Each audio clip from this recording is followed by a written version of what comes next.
Hello guys, आज हम start करेंगे फसलों की खेती कल्टीवेशन ऑफ क्रॉप्स का लेक्चर थर्ड, जो कि बेस्ड ऑन रहेगा एनसीईआरटी। और आज के लेक्चर में एनसीईआरटी से बाहर भी जाऊंगा मैं, जो कि पिछले लेक्चर की तरह।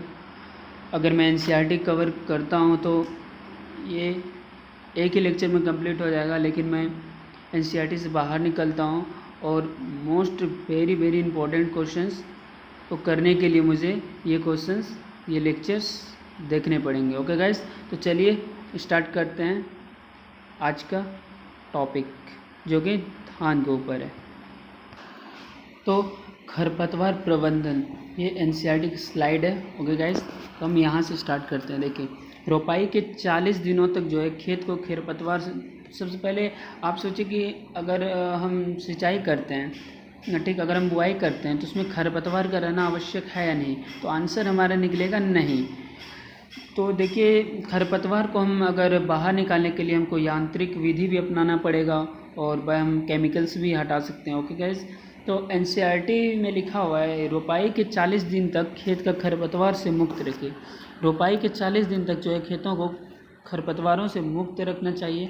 यांत्रिक विधि से निकाई गुड़ाई सबसे उत्तम है। ओके गाइस, 20 से 25 सेंटीमीटर जो है एनसीईआरटी में मेंशन्ड है, 20 से 25 सेंटीमीटर दूरी पर रोपित धान में कोनोवोडर का प्रयोग करना बहुत ही फायदेमंद होता है गाइस।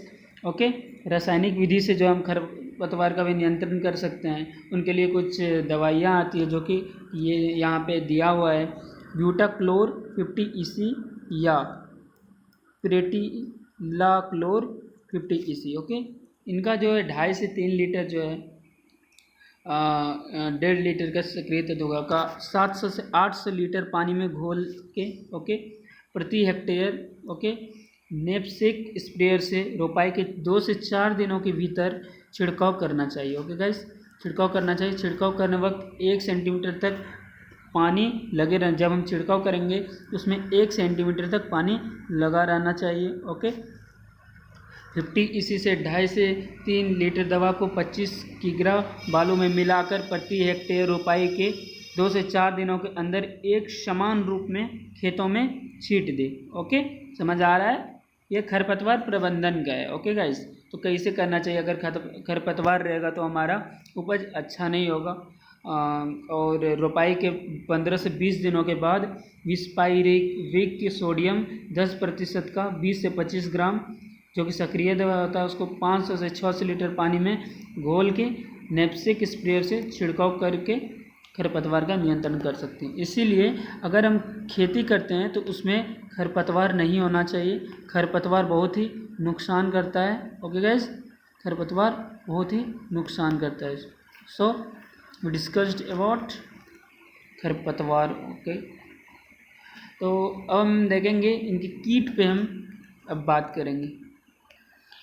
ये पिक्चर एनसीईआरटी से ली हुई है, एनसीईआरटी से लिया हुआ है। ओके, और देखिए इसमें जो है आपको व्हाट्सएप पे भी ग्रुप में सेंड किया हुआ है। इसमें दिया हुआ है कि फसल का नाम दिया हुआ है, कीट विधियाँ, रोग का नाम दिया हुआ है, इनका लक्षण दिया हुआ है। ओके गाइस, और प्रबंधन चित्र सारे दिए हुए हैं। ओके, तो हम इनको पढ़ेंगे। सबसे पहले होता है राइस, धान की। देखिए, धान की बात आती है तो इसमें रोग का नाम है तना छेदक स्टीम रोबर है, स्टीम रोबर है। ओके, जो कि अगर ये स्टीम है, इसमें क्या होता है कि स्टीम का बीज जो है ये सूख जाता है और यहाँ से जो लीव्स निकलते हैं, ओके गाइस, लीव्स जो रहते हैं यहाँ के, ये हरे रहते हैं। ओके, ये इनके लक्षण हैं। तो देखिए, तो कीट विधियों रोग के कारक के नाम यहाँ पे है सिरफोफेगा इंसर्टुलास। ओके, इंसर्टुलास तो दिया हुआ है। तो सिरफोफेगा इंसर्टुलास दिया हुआ है नाम ये। ओके गाइस, ये नाम वेरी इंपॉर्टेंट है, इनको याद रखेंगे, वही यहाँ पे लिखा हुआ है। तो देखिए, अब इनका हम कुछ जानेंगे लक्षण, यानी कैसे देखेंगे कि उसमें कैसे समझेंगे इस पौधा में है या नहीं। देखिए, वही बात जो अभी बताएं, तने के बीच का भाग सूख जाता है, वही तने का जो है बीच का भाग सूख जाता है। ओके, स्टीम का जो है बीच का भाग सूख जाता है। ओके, और यहाँ से जो है लीव्स जो है वो हरे रहते हैं। ओके, लीव्स जो है वो हरे रहते हैं। ओके गाइज, और देखिए इनका प्रबंधन कैसे कर सकते हैं। रोपाई के 30 से 35 एसिफेट 75% दवा का 500 ग्राम हेक्टेयर या मोनोकोटोफोस का 36 EC 36 EC का 1 लीटर हेक्टेयर की दर से छिड़काव करना चाहिए। ओके, ये VBI वेरी वेरी इंपॉर्टेंट है, जो कि एग्जाम में पूछता है। इनको इसलिए मैं व्हाट्सएप पे आपको सेंड किया हूँ, तो इनको आप देखोगे, मैं ग्रुप में सेंड कर चुका हूँ। देखिए एक होता है धान ब्लास्ट रोग, ब्लास्ट ऑफ राइस। देखिए इनका आपका कीट वीडियो रोग के कारकों के नाम है, कीट वीडियो कारकों के नाम आते हैं पायरिकुलेरिया ओराइजी। ओके, ये इनका नाम है। ओके, देखिए इनके लक्षण अब देखेंगे, लक्षण इसमें कैसे होते हैं गाइस। अब हम इनके लक्षण देखेंगे। पत्तियों के ऊपर जो है आँख का नाव के, यहाँ देख रहे हैं, ये आप देख रहे हैं निस्टिंग के ऊपर, ये आप देख लें, ये इनका चित्र है, इनका डायग्राम है ये। ओके, देखिए और ब्लास्ट ऑफ राइस, धान का ब्लास्ट रोग का लक्षण है पत्तियों के ऊपर आँख या नाव के आकार के भूरे धब्बे बन जाते हैं। यहाँ देखिए नाव या आँख के आकार है, आँख का आकार कैसे ऐसे होता है ना, सॉरी, उसके आकार का है, नाव का आकार कभी है, नाव का आकार का है गैस,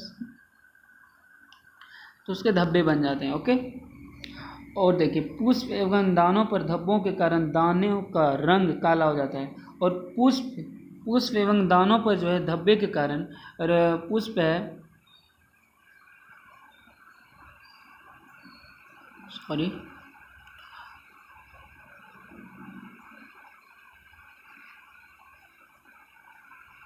ओके गैस, धब्बों के कारण दानों का रंग काला हो जाता है, दानों का रंग जो है काला हो जाता है। और देखिए इनका हम कैसे उपचार करते हैं, तो उपचार देखिए, उपचार अब हम देखेंगे। उपचार जो है एग्रोसेन GN या सेरेशन के बीज उपचार 2 ग्राम जो है किलोग्राम बीज करना चाहिए। देखिए हिनोसेन 30 EC जो है 1 लीटर को घोलकर प्रति हेक्टेयर 1 लीटर को घोलकर प्रति हेक्टेयर करना चाहिए, प्रति हेक्टेयर करना चाहिए। ओके, आई बात समझ में? एनी प्रॉब्लम तो फिर भी आप कमेंट सेक्शन में कमेंट करो। आज के लेक्चर कुछ छोटा ही रहेगा, क्योंकि छोटा तो नहीं रहेगा, मगर सिर्फ मैं गेहूं पे भी लेने वाला था आज ही वेट पे, मगर मैं क्वेश्चंस करा दूंगा इसमें, इस लेक्चर में। और गेहूं का जो है वो नेक्स्ट लेक्चर में बात करेंगे, क्योंकि गेहूं जो है वो एक बहुत ही बड़ा लेक्चर है। ओके, बहुत ही बड़ा लेक्चर है।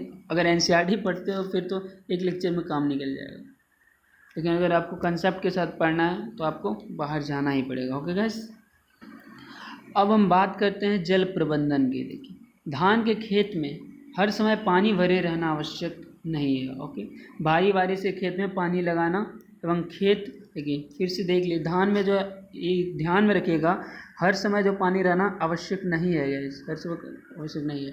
बारी बारी से खेत में पानी लगाना एवं खेत हो हल्का सूखने देना चाहिए।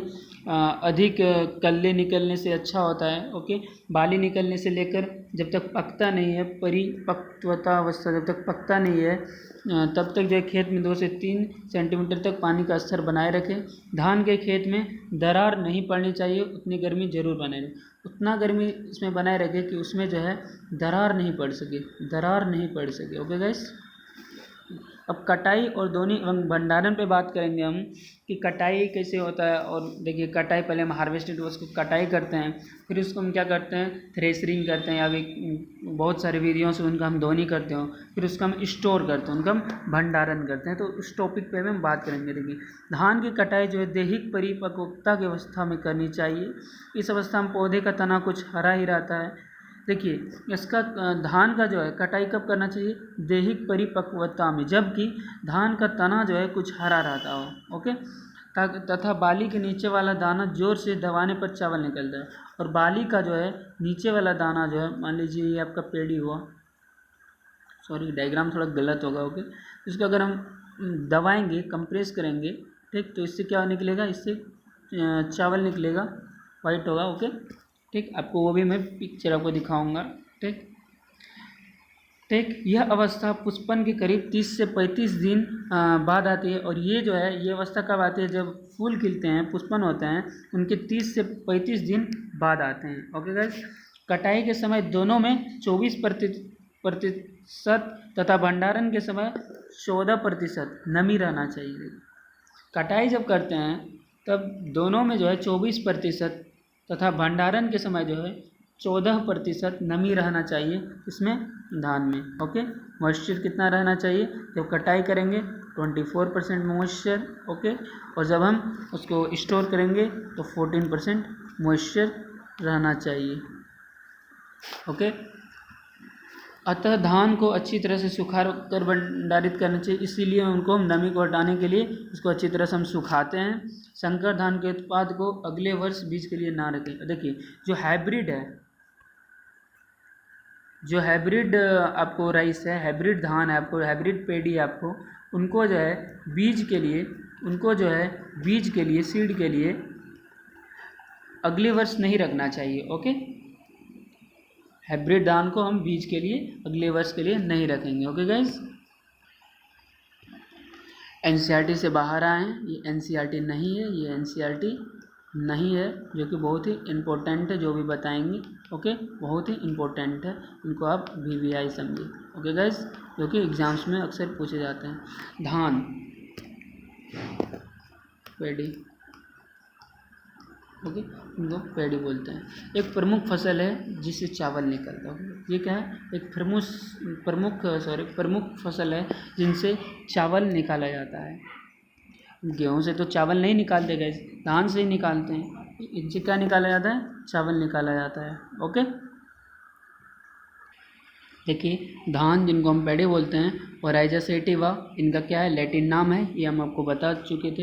ये क्वेश्चन पूछे जाते हैं, ये आप ध्यान में रखना, लैटिन नाम। ओके, देखिए, एक प्रमुख फसल है जिसे चावल निकाला जाता है। ठीक, निकाला जाता है। यह भारत सहित एशिया एवं विश्व के बहुत से देशों का मुख्य भोजन है। ओके, विश्व में मक्का के बाद जो है धान ही सबसे अधिक उत्पन्न होने वाला अनाज है। अगर पूछा जाए विश्व में जो है सबसे अधिक उपज देने वाला अनाज कौन है, तो आप बोलेंगे मक्का, और अगर उनके बाद पूछा जाए तो आप बोलेंगे धान। ओके गाइस, अगर समझ में कि कितना इम्पोर्टेंट है, जो कि एनसीईआरटी में नहीं दिया हुआ है। ये तब का फिगर है जब इसमें बाली निकल आता है। ओके गाइस, जब इसमें बाली निकल है, अभी इसी वक्त कटाई करना चाहिए जब ये हरा रहता है। ओके, हरा रहता है, और धान को जो है जब हम इनको कंप्रेस करेंगे, दबाएंगे, तो इनसे चावल निकले। इनसे क्या निकले, चावल निकले।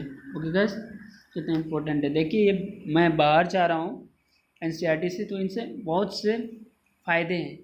अगर हम नहीं निकलते हैं तो इनसे बहुत से नुकसान है। तो आप बताओगे कमेंट सेक्शन में, मैं जाऊं या नहीं जाऊं, ये आप पे डिपेंड करता है, डिपेंड्स ऑन यू। ओके, तो आप बता दो। ओके गाइस, तो हम आगे बढ़ते हैं। आप देख रहे हो, ये इनको बोलते हैं चावल। ये क्या है, चावल है, जो कि धान से होता है, और ये हम लोग खाते हैं। ओके, देखिए, धान को जो है उपजने के लिए उसका तापमान कितना चाहिए, 25 डिग्री सेल्सियस, यहाँ पे मेंशन है, जो कि वीवीआई है। ओके, और देखिए, वर्षा कितना रहना चाहिए, 100 सेंटीमीटर, 100-200 सेंटीमीटर भी बोल सकते हैं हम। Okay, 2 centimetre. देखिए, और इसमें मिट्टी जो है उपजदार होना चाहिए। वैसे जलोढ़ मिट्टी भी बहुत अच्छी होती है। और ये क्या है, राइस है। ओके, ये क्या है, राइस, जिनको हम बोलते हैं भात। ओके गाइस, चलिए देखिए, जूम डायग्राम भात का। Okay, this is rice. Okay, पका हुआ चावल, इनको हम भात बोलते हैं। ओके गाइस, बढ़े आगे, तो हम रिपीट करते हैं धान के रोग। देखिए, रोगों का विस्तार तापमान एवं अन्य जलवायु संबंधी कारकों पर निर्भर करता है। ओके, तो साथ ही शस्य क्रियाओं पर भी निर्भर करता है। ओके, तो इस लेक्चर में धान से रिलेटेड इतने सारे इन्फॉर्मेशन हुए। तो अब हम कुछ क्वेश्चंस कराते हैं। ओके, जो कि धान से रिलेटेड है। ओके, क्वेश्चंस कराते हैं। ये क्वेश्चंस का आंसर आपको कमेंट सेक्शन में करना है, और मैं नेक्स्ट लेक्चर में जो है इनका आपको आंसर बोलूँगा, या मैं व्हाट्सएप पे शेयर कर दूँगा। ओके गाइस, तो प्लीज़ ये क्वेश्चन को आप सॉल्व करें। तो चलिए क्वेश्चंस पे आते हैं, जो कि आपके बोर्ड एग्ज़ाम्स और कंपटीशन एग्ज़ाम्स सारे के लिए इम्पोर्टेंट है।